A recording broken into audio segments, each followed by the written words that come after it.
Welcome to the deep dive. Today, we're taking something that feels, really simple on the surface, just a tiny snippet of lyrics from a video, and we're going to treat it like an archaeological find. That's a great way to put it. We are not just analyzing a song; we are digging deep into what we'll call the foundational text of the two kids. We're really trying to understand the mechanics of, well, modern overscheduled youths. Exactly. Our source material today is from a transcript of a lyric video. It's called Cool Christian Content, The Two Kids, official lyric video. Right. And it is a very short, very repetitive text, but it's essentially a public declaration, a declaration of an existence that's just defined by extremes. And our mission today is to understand those extremes.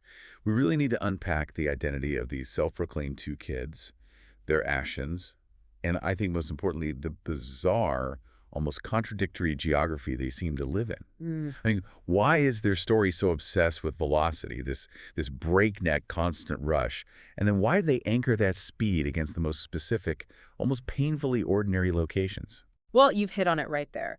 We can, I think, define the core tension of this whole thing right now. It's what we'd call a juxtaposition. Okay. It means you've got two concepts that really shouldn't coexist logically, but here they are, forced together. On one hand, you have this relentless velocity, pure speed. They say they move just like a car. Right, almost superhuman. Almost.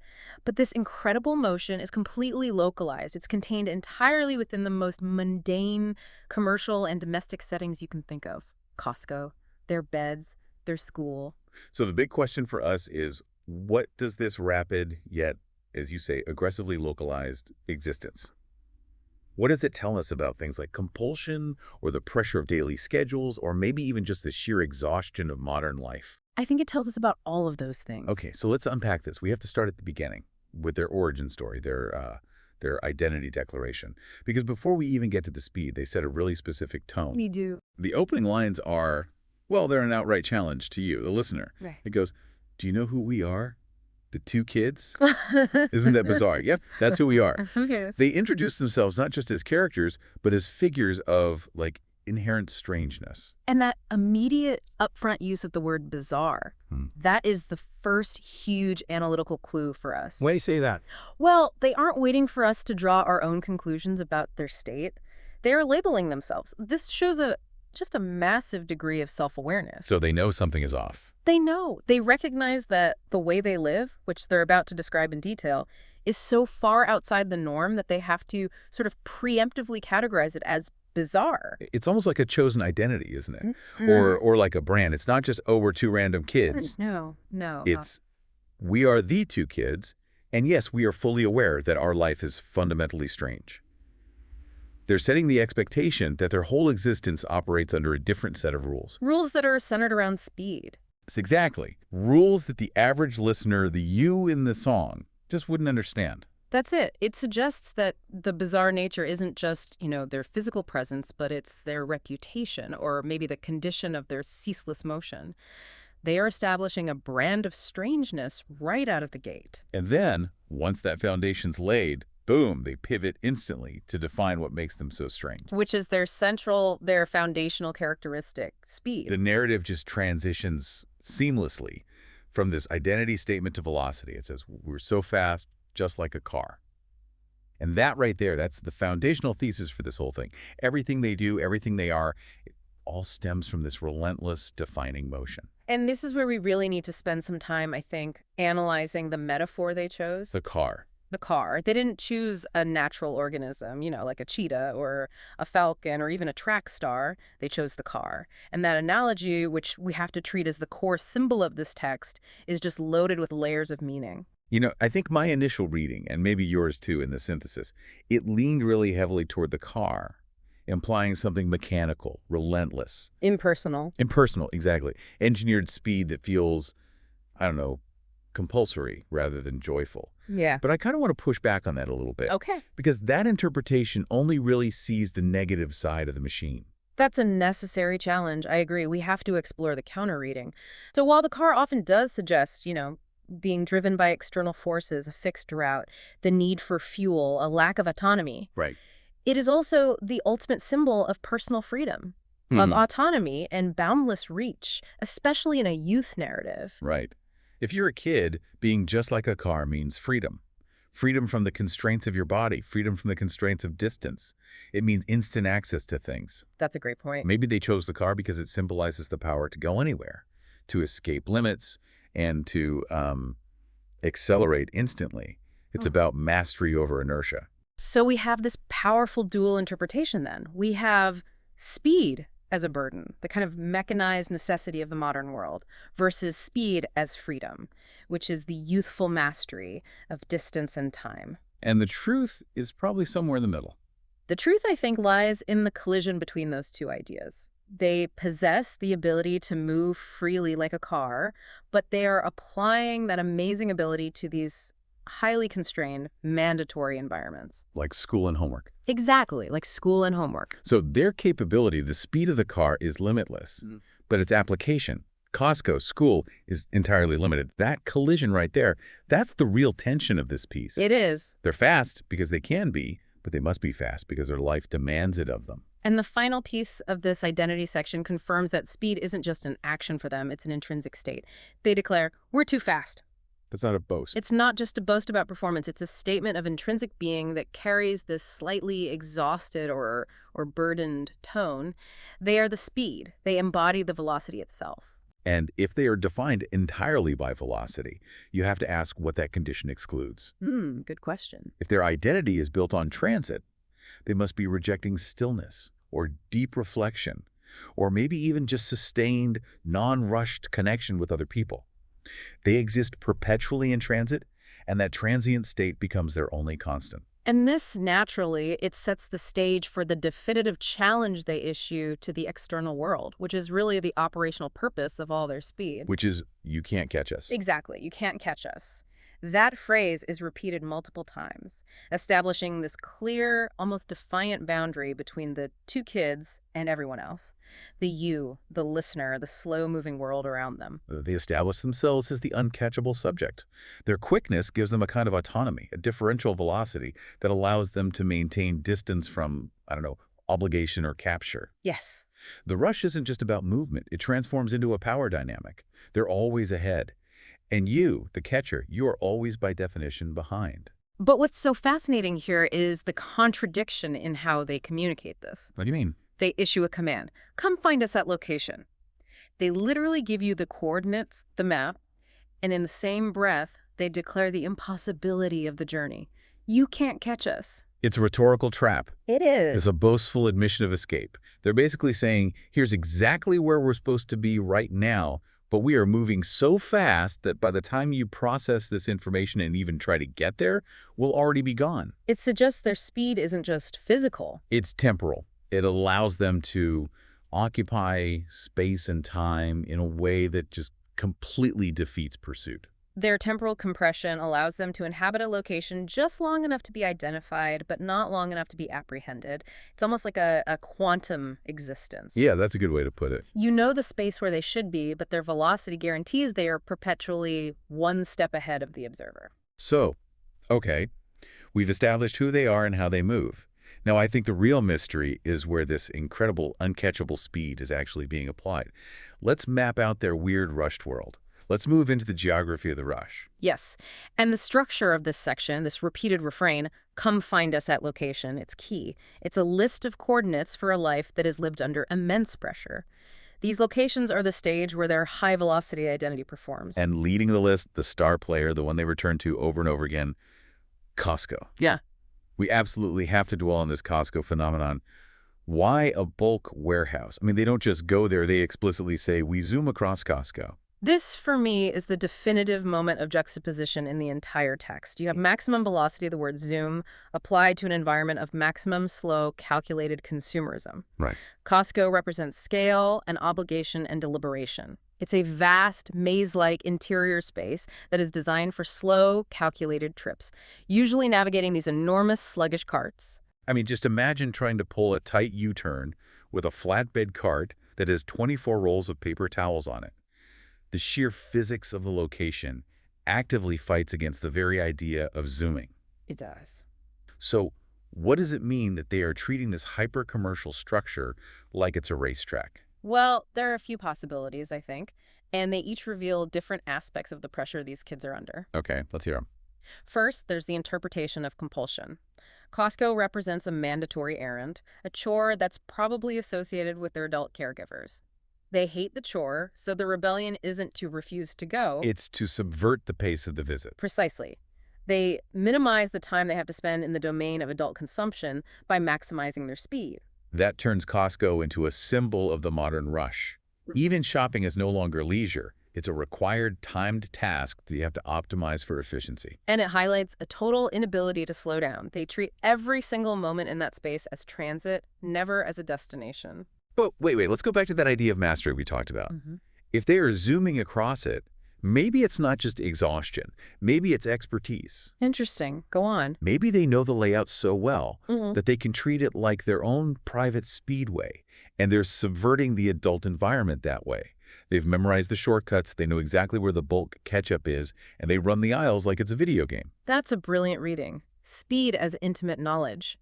To zoom across a complex interior landscape like that implies a deep familiarity, not just random movement. Right. If they're mastering Costco, they are mastering the very infrastructure of their family's consumer life. They're using their speed as a form of spatial domination. It also says something about the fleeting nature of modern engagement. They're not browsing, they're not considering purchases. They are engaging with the space purely as a means to move quickly. They're prioritizing movement over presence, which is, that's the mantra of the rushed life. And so the Costco example, it grounds the entire metaphor of the car. The car moves fast along defined paths, like roads.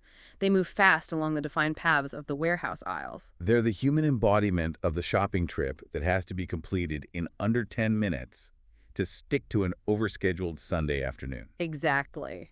So we've established that their speed is applied to mandatory consumption. Now let's look at the other locations, which kind of form a trifecta of life functions that define the typical juvenile existence. Which are structured activity, domestic rest, and mandatory education. Right. Let's start with the structured activity, the recreation center. This is a location tied to, organized sports, community programs, or just structured leisure.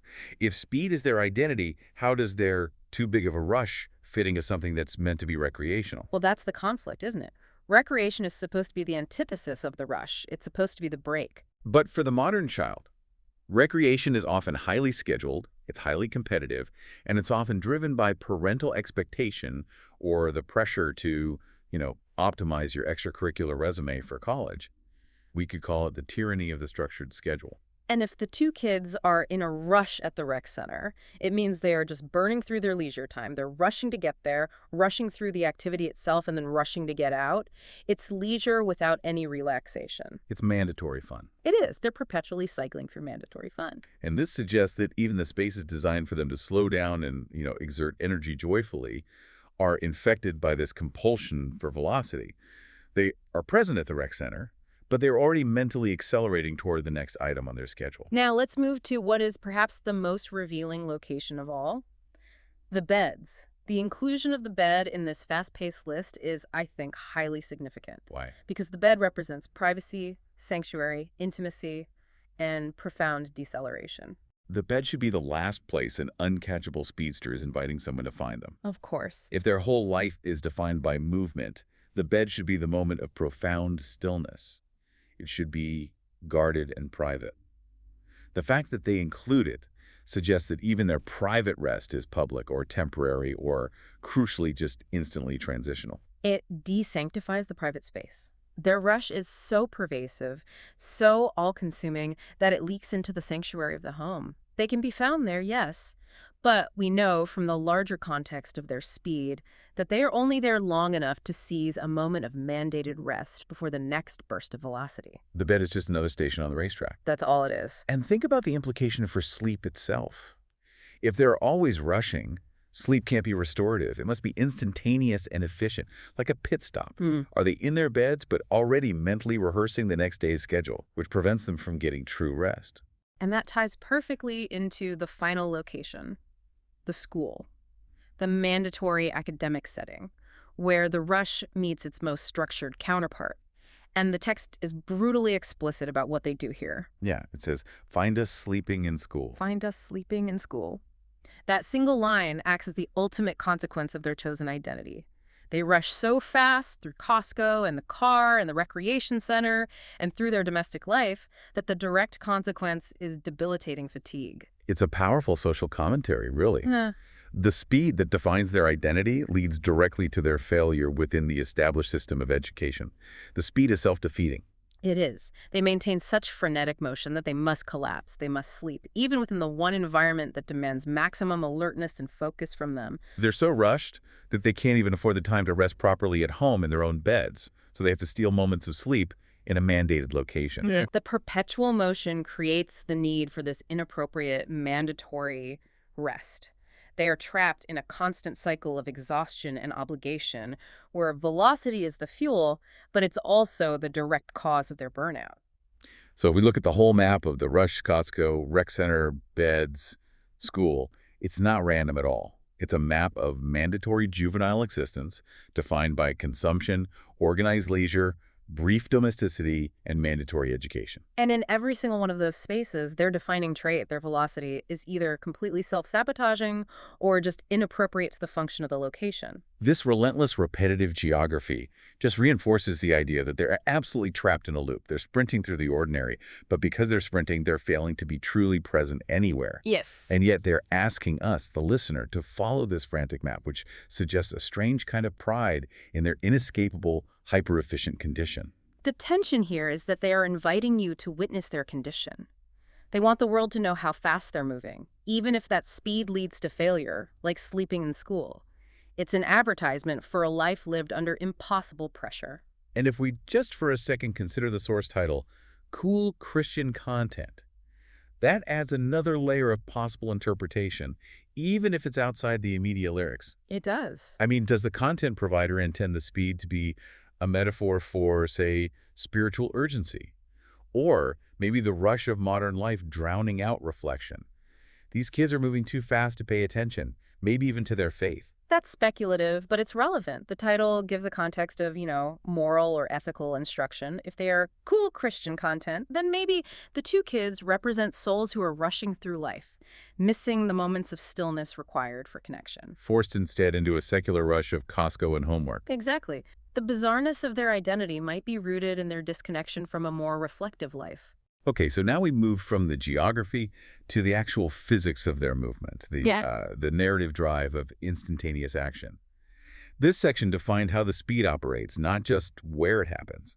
It's what we're calling the four-part blitz, and it demonstrates this idea of temporal compression. It does. The line is, one moment we're sleeping, another moment we're in our car, the next second we're in school. Before we know it, we're doing homework. This sequence, it's so simple, but it's the narrative core of the entire text. I agree. It's a masterclass in linguistic pacing that's designed to communicate a subjective experience of shattered time. You have to notice the specific time markers they use. We start with one moment, then we transition to another moment, then we jump to the next second, and finally, the psychological conclusion, before we know it. The phrases themselves are accelerating. We go from the relatively spacious, gentle timing of a moment to the immediate, aggressive punctuation of a second. This linguistic structure, it conveys not just physical speed, but a psychological state, where the usual temporal buffers, the transitions, the moments of conscious awareness between activities, have been completely erased. They are living without sequence. Sleep, transit, education, and labor, which is what homework is. Yeah. They aren't separate, buffered activities anymore. They're instantaneous, seamless transitions that just blur into a single, exhausting rush.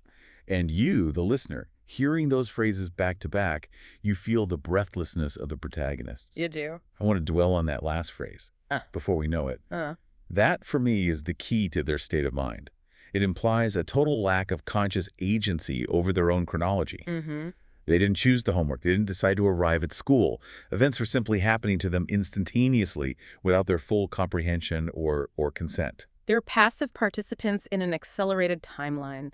The velocity feels external to them, like it's driving them, rather than being something they consciously generate and control. And that confirms the speed as burden interpretation of the car metaphor we were talking about earlier. It does. The system is in charge. So if the external system is in charge of the rush, let's look at the connective tissue that makes this compression possible. The car serves as the momentary, instant bridge between domesticity sleeping and obligation school and work. The car here functions as the essential infrastructure of this compressed life. I mean, in the modern suburban or busy urban schedule, the car is the required machine that allows for this instantaneous leap across physical distance. It acts as the necessary, non-reflective transition space between different life sectors. That's right. There is no intervening space for waking up properly, having a moment of stillness, having a proper breakfast, or any mental preparation for the day. You go from sleeping to car, and the car instantaneously delivers you to the next state of obligation. The transit is as rushed as the destination. Absolutely. The car, therefore, is the engine of their compressed life. It's the functional fulfillment of that just like a car identity. It makes the speed achievable, but it also necessitates this constant, exhausting blur. They're constantly being driven. Whether by a parent or their own internal compulsion to stay on schedule. Now, for the paradoxical nature of the sequence itself, Ah, we can call the sleep-work paradox. The sequence starts with sleeping, and it ends with homework. They're perpetually cycling between deep exhaustion and structured obligation, with speed being the only element that links those two disparate states. it's the ultimate hamster wheel of modern pressure. They rush to complete obligations, school, driving, Costco, which leads to exhaustion. Hence, sleeping in school or the need for instantaneous rest. Right. Then they wake up and they immediately rush through the next set of obligations, like homework. There is no genuine restorative rest built into the system, only mandatory collapse followed by renewed acceleration. And the obligations themselves are compounding. The sequence ends with homework, which is work that is taken home, extending the school day into the domestic sphere. It ensures the home itself is not a space of rest, but just another location for pressurized labor. And this entire narrative segment leads us directly back to their self-assessment. We're in too big of a rush. This is the most crucial and maybe the most ambiguous statement in the whole text. Is it a lament? A factual observation? A defensive excuse? All of the above. The use of too big implies excess and burden. It's not, we are in the biggest rush, which would sound like a boast of performance. No, this implies the velocity is no longer serving their goals. It's defining their limits. They're reacting to an overscheduled life, and speed has just become the mandatory default mode for survival. And if the rush is too big, it suggests they're being rushed by the system, by schedules, by parents, by the school, rather than actively mastering their own velocity. The identity of the two kids transforms from like a chosen superpower into a necessary survival mechanism under immense crippling temporal pressure. And this relentless pressure is underscored by the final narrative device they use, the power of repetition and sonic emphasis. That list of locations, Costco, recreation center, beds, school, is repeated multiple times, hammering home the inescapable nature of their movement. The repetition isn't just stylistic, it's experiential. It generates the feeling of being hypnotic, almost claustrophobic and ubiquitous for the listener, which perfectly mirrors the relentless, exhausting loop of the kids' lives. They're constantly moving, constantly present, yet somehow simultaneously absent from every place they are. And the places they're trying to escape, the mundane structures of their life, are the exact places they are repeatedly inviting you to find them. This highlights a profound failure of escape. No matter how fast they go. No matter how fast they go, the mundane coordinates remain inescapable and fundamentally define their existence. And finally, the text closes not with words, but with a pure, nonverbal sonic expression. The repeated vocalization. Oh, oh, oh, oh. Exclamation point on the chaos. It is. It's the raw energy that's left when the words run out. So we have to analyze what this sound conveys. Is it the sound of breathlessness? The gasping, dizzy end of a sustained, impossible sprint? It could be. It could also be confusion, the dizzying disorientation that results from shattered time, that feeling of before we know it, they don't know where they are, they just know they've been moved. Oh, oh, oh, could be the sound of being temporarily unmoored. But let's not dismiss the possibility of exhilaration. That's true. Maybe, despite all the exhaustion, there is a certain youthful, pure joy in operating at maximum velocity. The oh, oh, oh, oh could be the unadulterated sound of speed itself, a moment of pure, raw energy before the inevitable collapse back into the sleeping cycle. Whatever the precise emotion, that raw sonic conclusion confirms that the rush is ongoing and it's unresolved. They haven't stopped. They've simply reached a moment of vocal exhaustion before the loop begins all over again. They're still moving, still uncatchable, and still operating under the shadow of a rush that is, in their own words, too big. This short text is so effective because it takes the abstract concept of being busy or rushed and it grounds it in these ultra-specific, recognizable settings. We all know that feeling of having life happen to us instantaneously without that temporal buffer. The two kids are like the mythological speedsters of the modern schedule. They possess the car-like velocity that we all secretly wish we had to conquer our to-do list. But their story serves as a cautionary tale. It does. Even when you achieve maximum velocity, the destinations remain Costco, homework, and a desperate need for sleep in inappropriate places. It's a really compelling look at the paradox of modern productivity. We seek speed to gain time, but the velocity merely fills the resulting space with more mandatory tasks, which leads to the ultimate state of temporal compression and exhaustion. So as we conclude this deep dive, let's just synthesize the primary insights for you at home. The two kids establish a unique, highly self-aware identity. They label themselves as bizarre, and they're defined entirely by this constant mechanical motion. And their narrative creates a profound juxtaposition. Their superpowered speed isn't used for grand adventure, but it's applied entirely to traversing the ordinary, mandatory landscapes of daily life. Yeah. The bulk warehouse, the domestic bed, and the school classroom. And I think the most poignant lesson here is the illustration of time distortion. The linguistic structure of one moment and the next second demonstrates a life that is lived without the necessary temporal buffers, where mandatory tasks just blend instantaneously and exhaustingly into mandatory collapse. This text, which is so deceptively simple, it really holds a mirror up to our own frantic schedules.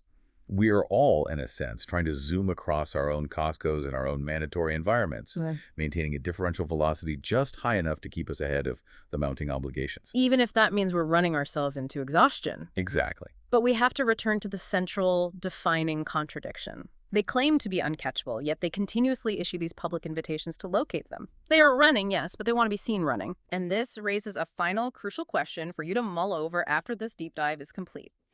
If the two kids are entirely defined by their speed and are always inviting observers to find their frantic coordinates, does their constant rush ultimately mean they are running towards some specific goal or fulfillment, a finish line they are trying to reach? Or are they just running perpetually, merely to maintain the state of being uncatchable? Is the rush the destination itself, or is it just the engine they can't turn off?